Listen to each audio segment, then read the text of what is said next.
What's going on, guys? It's Rio from Polarity Fitness, and today we're going to be doing a Q&A. So if you guys remember, recently in my community section, I dropped a post asking you guys to leave me your most burning questions that I would then compile into a video Q&A. So that's what we're going to be doing today. I'm going to be answering those questions you guys dropped me. Unfortunately, there were a lot of questions, so I'm not going to be able to answer them all in this video. So if your question wasn't answered in this video, it's going to be answered in one of the next videos. So I'm going to introduce this kind of segment to my channel where I do regular Q&As, maybe once a week, maybe once every other week, because, I love engaging with you guys. I love answering comments. I love answering your guys' questions, but it's becoming hard to do it as the channel grows. So I figured I might as well just go through and find your guys' questions and then compile them into a Q&A that I can then turn into, a video that can help more people, it can reach more people, because you guys ask really good questions and I want to do justice to each and every one of them. So that's why I'm not going to be covering them all in this one video. I want to do justice to each and every one of your questions and really answer it in depth. So if you don't see your question here, it'll be in the next one. Don't worry, I'll get to it, okay? First question we're gonna jump into right here is, what is a popular exercise that most people love but you hate? So the first thing I'll say is that I really don't like any Smith machine stuff. So I think the Smith machine is kind of a piece of shit. I think it locks you into a fixed movement pattern that can then cause injuries.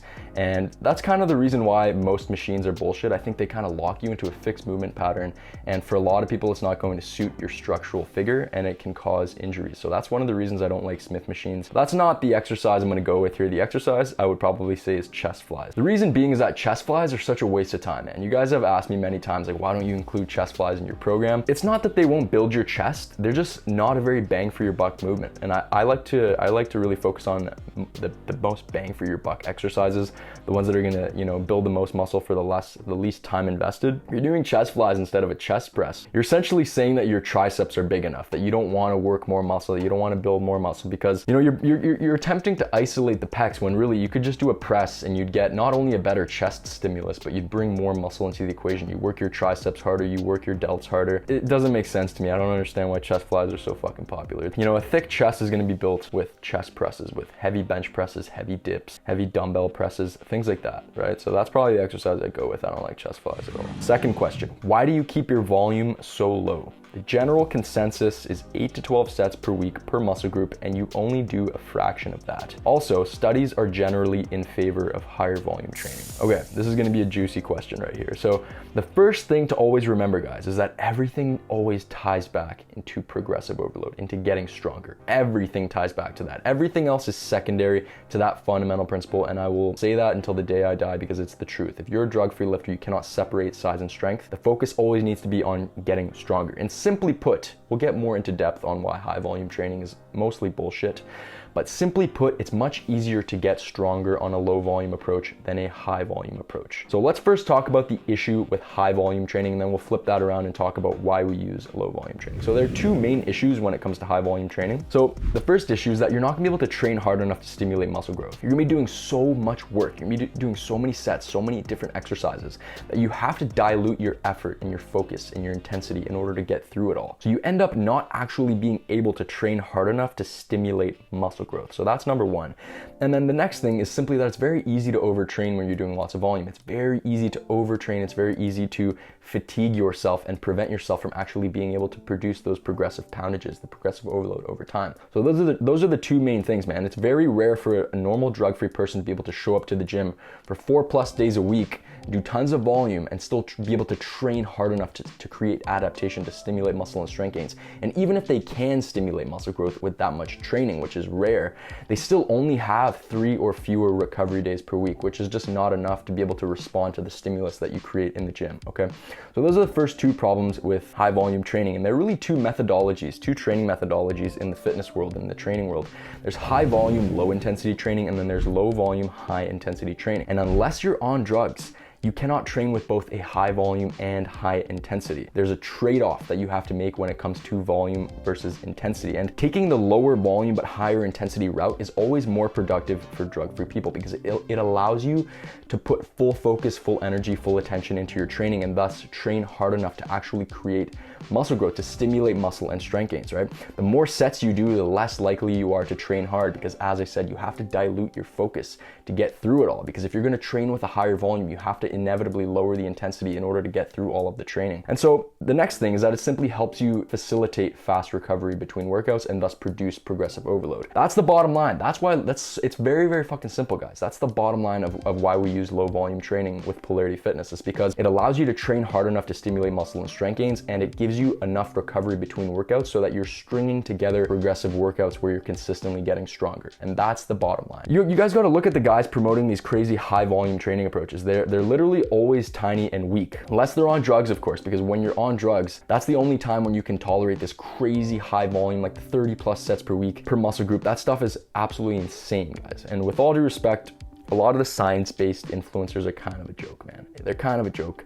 I kind of have a problem with a lot of these guys, referencing these crazy volume studies where they're like, this is the optimal amount of training volume. It's all a bunch of bullshit, man. A lot of these studies are a fucking joke. And there's room for good science, but a lot of this stuff is theory, guys. If you actually put it into practice, you'll quickly realize that it's a load of bullshit. It's just a load of bullshit. A lot of it's just theory. It doesn't work in practice. The only guys who can tolerate that crazy high volume approach are those on steroids. And that's why conventional training methods have been popularized, is because those are what we should call, instead of conventional training methods, we should call them drug-assisted training methods, because those methods only work for people who are using steroids. If you're drug-free, you will go absolutely nowhere following this kind of approach, and people are just being misled, which is why I created my brand in the first place. This is the stuff I strive to kind of fix, you know what I mean? Get real drug-free fitness advice into people's hands. And also show you guys you don't have to kill yourselves and fucking live in the gym in order to build a great physique. As I said, there's room for good science, but most of these studies are a joke, and to be honest, I don't even know why they exist, man, because building a good physique is so straightforward, and a lot of these studies just overcomplicate things, and in my opinion, they do way more harm than good, man, because it distracts people from what they actually need to focus on for good physique development, which is progressive overload, getting stronger. That's what counts for drug-free people. And so one of the main issues with a lot of these volume studies is that the test subjects, they usually leave around 3 to 5 reps in the tank because they're untrained and they don't actually know how to train hard. And when you do that, when you train with all these reps in the tank, you can be in the gym all the time, right? Because as I said, there's a trade-off with the volume and intensity. You can train long or you can train hard, but you cannot do both. And so the funny thing is that if people actually trained hard, they'd quickly realize that you can't be in the gym for more than 2 to 3 hard sessions per week, okay? That's the fucking bottom line, guys. If you train hard and close to failure, you cannot train very often. And training hard, as I said before, is the better approach because it allows you to stimulate more muscle growth, recover better, and make better strength gains, which is what counts. That's what translates into great physique development. And it allows you to spend less time in the gym. Okay, because we're not at Polarity Fitness, we're not gym rats. We don't care about living our lives in the gym. We have other shit to do. We have lives. We have other things going on, right? We don't care about that gym rat lifestyle. So that's the bottom line. This is probably something I'm gonna have to rehash very often. This whole low volume approach, because people question like, how can you get those results while training so infrequently, while training with such a low volume approach? And it's very polarizing when I say like, hey, you're actually gonna make the best muscle and strength gains training twice per week. It's very fucking polarizing. If you guys go to my video recently where I'm talking about the power of training just twice per week, you can see all the hate comments. You can see all the gym rat people who like identify with like their ability to be in the gym and be hardcore and live their lives in the gym, but it just doesn't work for drug-free people, man. So let's move on. Number 3, as long as you rest adequately and prioritize progressive overload, do you think a training style of just 1 set per exercise to absolute failure is good enough? To be honest with you, man, most of the time it's not, especially if you don't have a lot of experience and don't yet know how to train hard. As I was referencing with those volume studies earlier, when you're untrained, when you're kind of noob, you're in that first 6 to 12 months of training, maybe even more than that, you still don't really know what hard training is, man. A lot of people try and train with like 1 set per exercise, but even if you're bringing it like really intense with the 1 set per exercise, you're usually not recruiting all the muscle fibers that you can. I don't really like doing the 1 set per exercise. The only case where it can work are on exercises like squats and deadlifts, because they're super demanding and you can drag the sets out long. So when it comes to like deadlifts, you can basically take a full rest period between every rep, and with squats, you can hold the bar on your back and just take deep breaths. You can drag your sets out to the point where they're like 2 to 3 minutes long, right? But in upper body exercises, you need to do 2 to 3 sets to get the most out of them. That's been my experience. Conventional deadlifts works well with 1 set just because of how incredibly demanding that exercise is. But when it comes to most other, variations of the deadlift and even like squats, I find 2 sets is kind of the sweet spot with that. But I always find when it comes to upper body exercises, I always have a lot more left in me and I don't feel like I've hit all the muscle fibers that I can. Because when you're doing upper body movements, like you can't really rest between sets. or between reps. You can hold the bar on the bench press, you can hold it as long as you want, but you're draining yourself, right? When it comes to deadlifts, you can actually fully rest, and with squats even as well. So you can't drag the sets out very much like you can on upper body lifts. I've actually tried doing like back in the day, back in the pre-steroid era of fitness, there's a popular program like the 20 rep squat program where guys would take their 10 to 12 rep max on squats and they basically stand there with the bar on their backs until they fucking squeezed out 20 reps, which is insane. They called them breathing squats and also widow makers just because of how intense it is. They just did one set to 20 reps.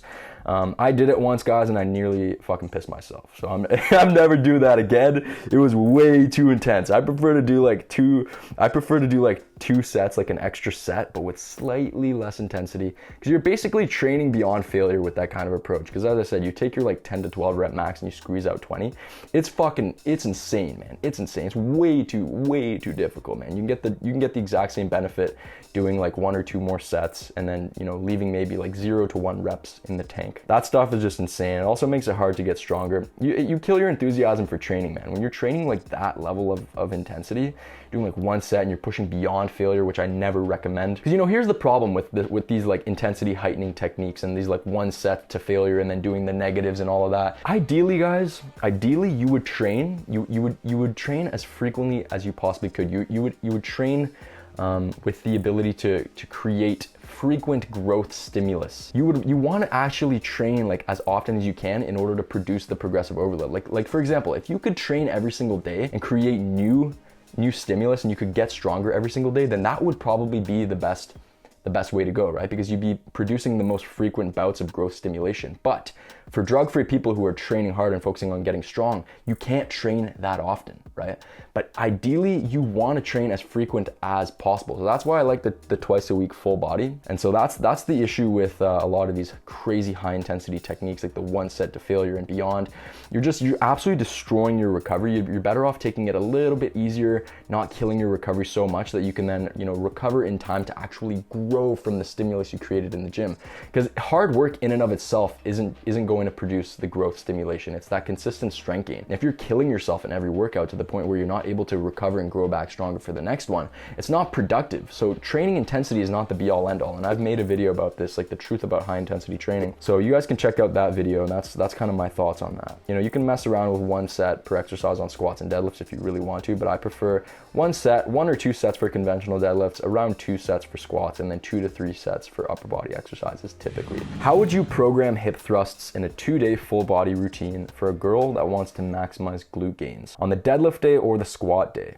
Would you even recommend hip thrusts to begin with, or should she do glute isolation work like cable kickbacks, etc.? Thank you for the answer. Your channel is great. Thank you, my man. I appreciate that. So either day would work fine. He's basically referencing the 2 different full body workouts where on one day you do squats and the other one you do some sort of hip hinge or deadlift variation. Either day would work completely fine. Obviously do it after the squats or deadlifts. I would definitely recommend doing hip thrusts over the isolation work. That's not going to give you very much bang for your buck. But also keep in mind that exercises like squats and deadlifts will do most of the heavy lifting when it comes to growing the glutes. A tip that I would give you though, that I see lots of girls doing wrong, is that they want to build their asses, right? But they don't squat ass to grass. And if you can't squat ass to grass because your structural limitation doesn't allow you to, then that's one thing. But I know a lot of girls who have these like crazy developed quads but no ass because they squat to like parallel or above. So they're building their quads, but they don't ever get deep enough to really recruit the glutes in the squat. If you're a guy as well, like if you're a guy or a girl, I'd recommend squatting as deep as you can. If you can squat ass to grass, you'll get more development out of that typically. For me personally, I can only go to parallel. Pushing it beyond that, I'm risking injury because I'm just not structurally suited that well to doing that. But if you can, then do that because it will yield the best glute gains. And so it's actually funny, squats are a better exercise than hip thrusts for glutes. So keep that in mind. For extra work, it does make sense to throw in some hip thrusts, but keep in mind, like, prioritizing the squats and deadlifts is going to build the glutes over a long enough time horizon. But yes, giving it that extra work with the hip thrusts will definitely work. I'm a strong believer, by the way, that women should train exactly like men to gain muscle and strength. There's literally no reason why they should train any differently. The only thing that they'll have to keep in mind is that 1, you're obviously gonna gain muscle and strength slower because you don't have the same testosterone levels as men. To combat that, you should invest in micro plates, because a lot of times making these 5-pound jumps, even for men, is very hard, but especially for women is like near impossible. So if you can get some micro plates, like some fractional plates, like 1 to 2 pound plates, that will make it a lot easier for women to make consistent progress, because it's more in line with what your body can grow and adapt from. And even that's the case for men. I'm a big fan of micro plates. So yeah, throw in 2 to 3 sets of hip thrusts and work in that kind of 8 to 12 rep range. I would do that and throw it in on either day. Next question. What are your top tips for staying on track when cutting, and do you do refeed days? Okay, I'll quickly give you my best cutting tips here. If you want an in-depth video that goes into my best cutting tips, I made a video called the 9 keys to rapid fat loss. So I recommend checking that out.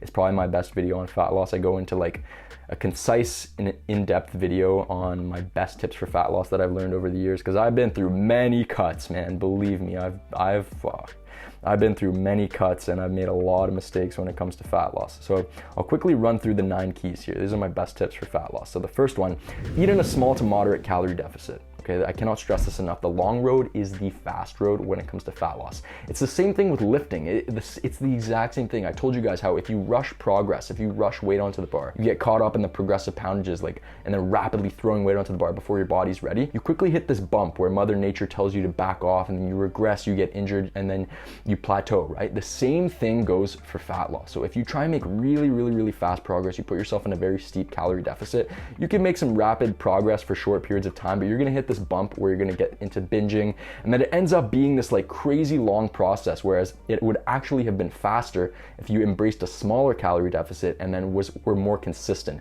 Because you basically screw up your chances of being consistent when you eat in crazy deep calorie deficits, because as I said, the hunger becomes too much, and then you end up doing these binges, and you basically throw off your progress, because there's literally no mercy when it comes to fat loss, guys. You could be perfect for a week, and then on the Sunday, you could binge and you could throw off all the progress you made that week. So with fat loss, it's so important that you're in that calorie deficit every single day. And the best way to do that is to ensure that you're actually in a sustainable calorie deficit. So you don't really, unless you're really fat, if you're like obese, then yeah, you can handle a steeper calorie deficit because you have more fat to lose and you have more energy reserve built up, so you're not gonna be as hungry. But if you're like in a normal body weight range and you're just trying to get really lean, like if you're around like, 12 to 15%, take it slow, for the love of God. Guys, take it slow, okay?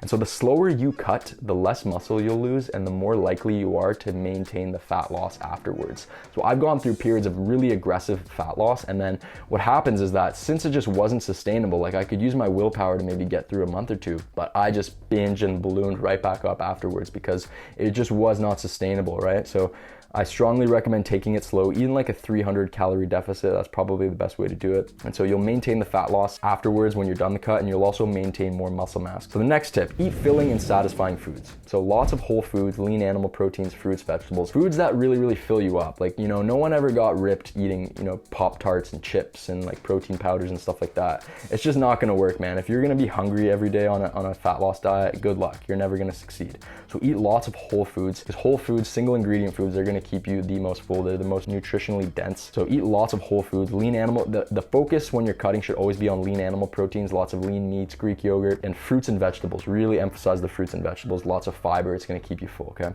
Number 3, keep your diet simple and become a uniform eater. So I'm gonna actually make a video on this soon, but I'm basically a uniform eater, which means I eat pretty much the same thing almost every day, or very close variations of it. And what that does is it kills all decision fatigue, and human beings, we tend to overeat when variety is introduced.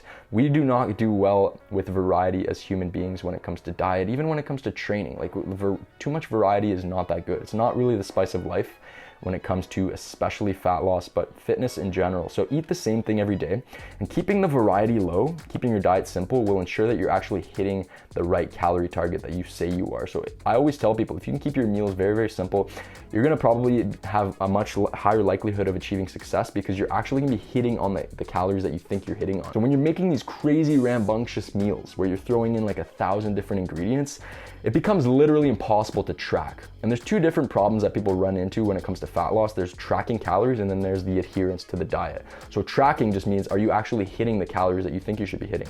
People say, I'm hitting 2,000 calories. You're not. You're probably hitting more like 3,000, and that's why you're not losing fat. Because tracking calories is hard, and it's hard to do on a daily basis. And the easiest way to combat that, keep your diet simple, eat the same shit every day. And then the other thing is adherence. Most people can't stick to it. Most people eat in way too steep of a calorie deficit. They do something that's not sustainable, and then they end up, by the time the weekend comes around, they end up binging, and then they have to constantly repeat this cycle. So those are the two most important things. Keep your diet simple and embrace a slower approach. Number 4, probably the best tip, is stay busy, man. Best fucking tip I can give you, just stay busy and forget about food. If you can just forget about food, fat loss becomes so easy, man. If you're just sitting around grazing at the fridge and thinking about food and thinking about the fact that you're hungry, it's gonna be impossible to get lean. So make sure you're staying busy. Cutting's a great time to be productive. Just forget about food and just stay busy working, and you'll be a lot more productive that way. You'll also just have a much easier time getting lean, right? So number 5, don't do long and intense cardio sessions. That'll build up an insane appetite and cause you to binge. So focus on getting walking in. Walking will induce a further calorie deficit, but without building up a crazy appetite. So walking is the best. Even if you're trying to build muscle, always walking every day. You guys know how firm I am on getting your steps in every day, especially if you can do so in the forest. It's a net positive for everything, okay? Calorie deficit is an energy deficit. So you're also going to kill your performance in the gym, which is where all your focus should go if you are on a fat loss diet, because you need to maintain your strength and muscle. So if you're losing 10 pounds, but half of that is muscle, you're not gonna look any better. In order to actually have a good physique, you need to ensure that when you do cut, you're actually maintaining your muscle mass, okay? And the way you do that is through maintaining your strength in the gym. And that carries over to the next tip, which is train twice per week, okay? I recommend this to everyone, no matter whether you're trying to bulk or cut, but focusing on training twice per week especially will help you maintain your strength on your big basic movements, and keep your focus very dialed in on the big basic compound movements. Don't do tons of volume. You're gonna kill your ability to maintain your strength, okay? Number 7, eat plenty of protein and get a balance of fats and carbs. So I recommend eating 1 gram per pound of body weight in protein when it comes to cutting, just because of how satiating it is, okay?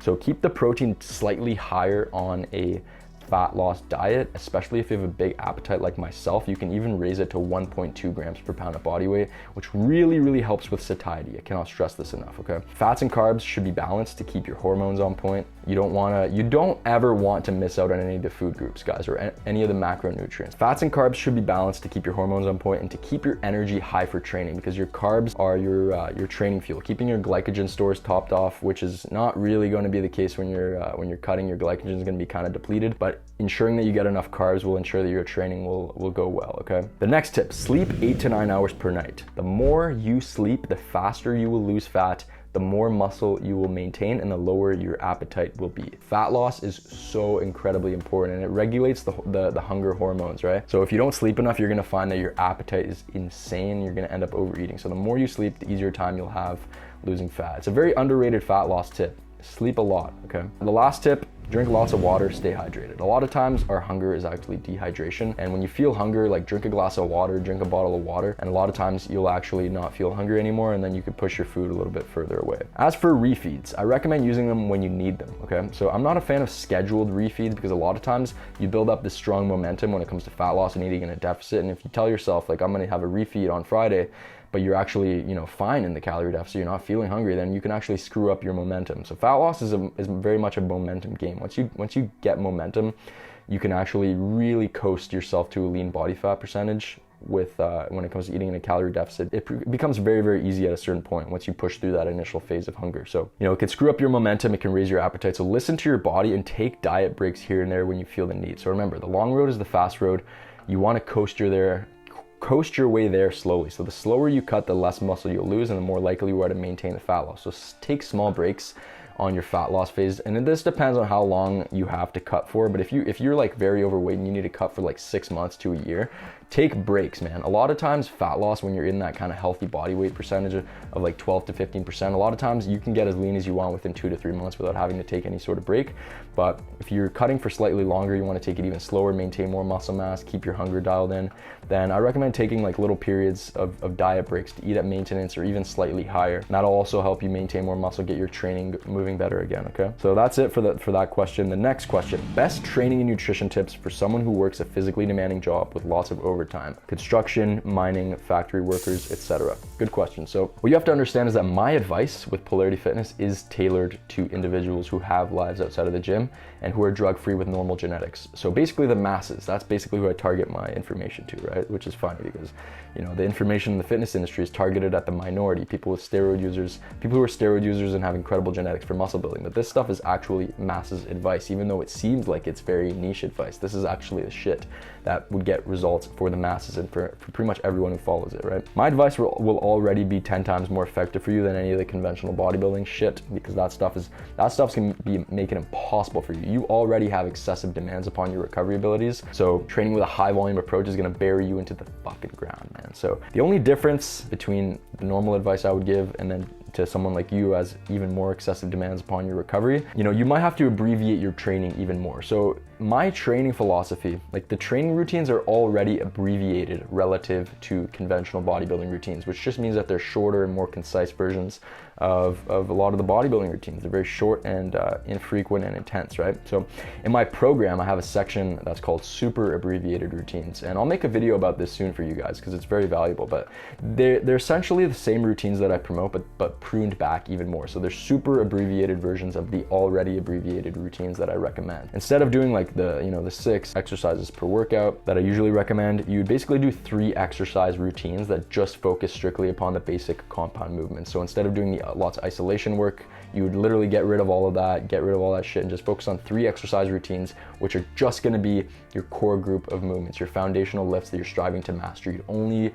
focus on your key movements, the ones that you're prioritizing. So you train 2 times per week. You could train even 3 times every 2 weeks and do 3 exercise routines, do like 2 sets per exercise. That's what I'd recommend. And so if you work hard on the right group of exercises, guys, you don't need many exercises to produce complete physique development. The idea that you have to treat your physique like a set of Legos and like individually hit every bit and piece of your physique to ensure complete development, that's bodybuilding bullshit. Trust me, you can get complete fucking physique development if you have a solid group of exercises that train the majority of your physique. A routine of squats, chin-ups, and dips, that almost literally has your entire body covered. I swear to God. Like that could literally, if that was one of your routines and then the other one, maybe you did like, you know, some overhead press, some deadlifts, whatever. Like you're hitting literally every muscle group, guys. And if you needed to, you know, shore up a little weak point, then throw in a little bit of isolation work for it. But the idea that you need to have like 5 exercises per muscle group is just, that only came about with these drug-assisted training methods. That's not at all true. If you apply yourself and train hard on a set of foundational movements that cover the majority of your musculature, you work hard on them, your entire physique's gonna be covered. You'll have almost near complete physique development, okay? So that's what I'd recommend, super abbreviated routines. My nutrition recommendations would be pretty much the exact same, like hit the right calorie intake, eat lots of whole foods, get enough protein. Very, very simple, but the only difference I would say is that you probably have higher calorie needs since you're more active. So keep an eye on the scale. And that's something that a lot of people don't do, is that they just take the calorie recommendations as like the voice of God. But the truth is that you have to look at the scale. You have to weigh yourself frequently. That will tell you much more than some random calculation. So in my program, I recommend people start with 14 to 16 calories per pound of body weight to calculate their maintenance level, which is just a rough estimate. And then you eat at that level for a few weeks and you watch the scale every day. You take the average weight from each week and you see how your weight changed, right? And that's the most effective way to find your maintenance calorie level. So for you, you're probably going to be on that higher end of like 16, maybe even 17 calories per pound of body weight, depending on how active you are. You have to find that level that works for you through monitoring your weight gain or weight loss, depending on what your goal is. You didn't state that in the question, but yeah. And then outside of work, make sure you're doing nothing, man. Like, in all honesty, if you have a very demanding job and you know you're getting lots of like strenuous work done through your career, I'd recommend just like outside of that, just be as lazy as you can possibly be and just focus on hitting your training sessions, your super abbreviated routines. That will ensure that, you know, along with eating enough calories, that you'll still see progress, okay? So you don't want to add even more excessive demands upon your recovery abilities outside of your work and your training. And of course, the most important thing for you, my man, is to get enough sleep. Like, obviously, like you said, you have a very demanding job, but if you can, 8 to 9 hours per night of sleep, focus on maximizing the quality and quantity of your sleep, man, and that's gonna be the way that you're gonna actually still see progress on this kind of schedule, okay? okay? The next question, what is your opinion on intermittent fasting? Okay, so I've actually never talked about intermittent fasting before. I think it can be a powerful tool for fat loss and calorie restriction, but there's nothing special about it, okay? There's lots of influencers who make intermittent fasting seem like it's this crazy magical thing, but in all honesty, man, it's only really powerful for calorie restriction. So if it allows you to eat in a calorie deficit and allows you to sustain your diet better, then by all means, it's fantastic for you. But the truth is that it doesn't work for everyone. Some people thrive on it, but for some people, it causes binge eating once the eating window comes around. So if they don't allow themselves to eat breakfast or eat earlier in the day, and they push their food like 4 to 6 or even up to 8 hours later into the day, by the time that window comes around, they're gonna find it impossible to stop eating, and they end up binging and going on this they stuff themselves silly. So if that's you, then I'd strongly recommend not doing intermittent fasting. So there's two different subsets of people. Some people it works really well, some people it doesn't work at all. And so if your goal is to build muscle, then I don't really recommend it. So I personally don't eat for like the first 1 to 2 hours of the day, but that's not really a fast. I'm never hungry first thing in the morning. I've always been like that even since I was a little kid. But I wouldn't really call that a fast. But when the goal is to build muscle and strength, I wouldn't recommend these crazy like 4 to 6 hour, even up to 8 hour fasts, especially for those of you with smaller appetites. So you'll always struggle to get enough calories in when you push your eating window later into the day. And it's funny, sometimes like people will message me and they're like, oh, I'm not gaining muscle and strength, man, like what's the problem? And it's usually like these skinny like hard gainer dudes, and all hard gainers really are, guys, are like people who don't eat enough food. That's the truth. Obviously, like conventional fitness instruction can turn you into a hard gainer because it just doesn't work for drug-free people. Their bodies can't respond to it. But a lot of times hard gainers, the problem is that they just don't eat enough food. And I ask them like, how much are you eating? And they're like, well, like I intermittent fast for the first 6 hours a day. Like, bro, you fucking shitting me? Like, of course you're not gaining muscle, because by the time the eating window comes around, like me personally, I could probably make it work. If I fasted like 4 to 6 hours into the day, and then I just ate a lot of food later into the day, I could probably still make it work because I just have like a massive appetite and I could suck down food all day long. Like I still have that fat kid inside of me. I can just endlessly eat food, guys. Like I'd be sucking down calories right here, right now as I'm making this video if I let myself go, right? So for me, I could probably make it work. I get that food in, but for a lot of people who don't have that insane kind of appetite, you're gonna end up being in a calorie deficit by the time the end of the day comes. And that's why you see a lot of kids like in high school, like these like kids who are like extremely skinny. A lot of them just like skip breakfast and just go straight to school. And by the time they get home, like I know this because I had friends who were like this. They just don't eat throughout the day, and then they like eat a lot later into the day. They think it's a lot, but it's in reality they hadn't eaten that entire day. So then the food that they do eat is still putting them in a calorie deficit by the end of the day. So that's important to keep in mind, okay? So overall, good tool for fat loss, good tool for calorie restriction, and I recommend it if it helps you sustain a calorie deficit. On a cut, if your goal is to build muscle, there's no real point in doing it. What do you think of, instead of 3 major compound exercises each workout for 2 to 3 sets, doing 6 major compound exercises for only 1 to 2 sets? Overall, it is the same amount of sets. Okay, so I see what he means here. This is an interesting representation of how there are different interpretations of my training philosophy. So this is still technically like an abbreviated and short routine where the volume is kept pretty low, but you can mess around with this. I actually recommend you try it if you want to and get back to me letting me know what you think, because I've never really done this kind of approach, because for most exercises, as I said in the previous question, 2 to 3 sets works better. And my concern is that you're just spreading your focus and energy a little bit too thin and not doing justice to any one of those exercises. That's my only concern with that, right? So the same thing I mentioned earlier with high volume training, where you're diluting your focus among so much different stuff, that can still happen with a lower volume approach when you're doing too many exercises. You might end up diluting your focus, but give it a shot by all means. Maybe it'll even work better for you, but I think a lot of exercises, focus on doing like 3 to 4 compound lifts and then doing like 2 to 3 sets each. I think that works best for most people. When I'm doing 2 to 3 sets per exercise, I definitely do find the maximum compound lifts I can do per session is like 3 to 4. So that's an important programming guideline. I'll give you guys a really important programming guideline that I've learned with lots of experience, not only programming for myself, because you guys gotta understand, like the routines I put in my program and stuff, and the stuff I teach you guys is not, I didn't just pull it out of my ass one day and then put it on YouTube. Like this is shit, like I heavily monitor my programs and I make notes on my training log, and I make sure like everything is dialed into the max. When it comes to like the training programs in my program and the Herculean bulking program and the stuff that I teach you guys and the stuff that I do, it's come from lots of trial and error and like fixing little things here and there, right? And I still do that. As you guys can see in my training vlogs, I'm still experimenting with different things, trying to make sure that my approach is the best and that the routines are dialed into the max, because those are then the programs that I put into my Herculean bulking program for my customers, my clients. So the programming guideline, the maximum amount of sets that you want to do for compound lifts in a given session on the twice per week setup is 8. And a lot of you guys are gonna do better with like 6 total sets for, this is total sets, 6 total sets per compound lifts per session, okay? So that kind of 6 to 8 total sets for compound exercises in the twice per week setup, that works the absolute best. And my preference typically is usually to do around 3 to 4 compound lifts per session with 2 sets each, and then I'll add in like 1 or 2 isolation exercises. That's usually my favorite way to do it. And as you guys probably see on like my workout A on my workout vlog, I'm only doing like 3 compound lifts right now. And that means that on some of the other exercises I'm doing, I do 3 sets for the compound lifts.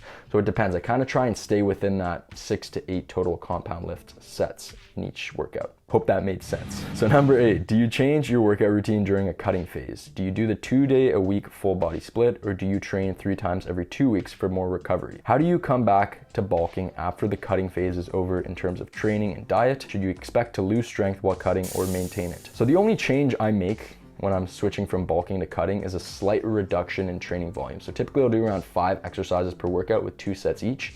That's the sweet spot typically. So if I need the extra recovery, I'll extend the rest days between workouts, which often I do when I'm cutting, and I'll train 3 times every 2 weeks, right? Which is basically like a Monday, Friday, Wednesday, Monday kind of setup. So I don't do any sort of transition phase, especially when it comes to like nutrition or training. I just jump straight into the bulk again after the fat loss phase is over, and same thing when I'm transitioning from a bulk to a cut.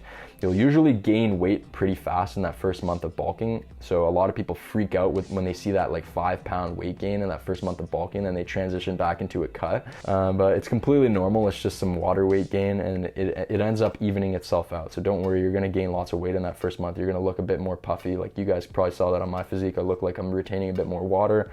I don't have that same drier appearance. I look a bit more full and fluffy, which is normal, and that's something you're gonna have to accept when it comes to bulking, because as I've said many times, you will go nowhere if you don't accept a little bit of fat gain when it comes to bulking, okay?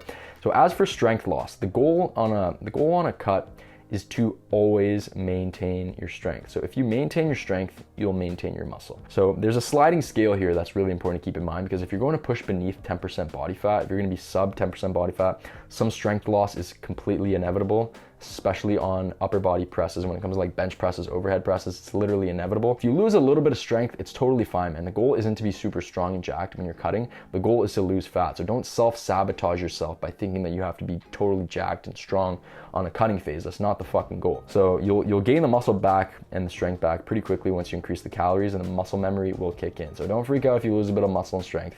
That muscle memory and that extra muscle you built on the bulk will quickly come back once you transition into a higher calorie phase. So the way bulking and cutting works, which is pretty interesting, is that you're essentially putting on muscle in the bulk and building up that muscle memory. And then once you cut and get lean and inevitably lose maybe a little bit of muscle, once you increase the calories again, that muscle memory will kick in from the muscle you gained on the bulk and allow you to have more muscle at a leaner body fat percentage than before. And that's basically how the cutting and bulking phases work. So even if you lose some of that muscle you built on the bulk, it's gonna come back at the end of your cut, and it will allow you to be bigger at a leaner body fat level. So that's what bulking and cutting is. You just do that process repetitively until you have the body composition that you want. And you should always be in a bulking or cutting phase. I don't really believe in maintenance phases unless you're just doing that as kind of a refeed phase on maybe a cut. But more often, like, you should always be bulking or cutting if you want to make progress. If you're happy with where you are, then by all means you can eat at maintenance and kind of just stay there. But there's really no difference between like being in a cutting phase or a bulking phase. It's very small calorie differences, so you might as well be making progress at all times, right? So that's it for this video, guys. That's it for this Q&A. I hope this was valuable for you. So we got through about 8 questions. Yeah, so I wanted to do justice to each and every question, so this video is probably still pretty long. I think this is it's like 40 minutes. Holy shit. The next video we'll get into some more stuff. Okay, we'll get into the rest of those questions you guys asked me. If you guys want to check out the 13 fundamentals of drug-free physique building, then I recommend picking up my 13-point drug-free muscle building checklist. And if you guys want a full system to help you pack on 16 to 18 pounds of muscle over the next months, then I recommend joining my drug-free muscle and strength building masterclass, which is the Herculean bulking program. So it's actually going through a full revamp process right now. I'm adding tons of new content, tons of different stuff, and the price will be increasing soon because I'm making it exceptional. So I recommend getting in that program now. It's absolutely insane. So we'll talk soon. Peace.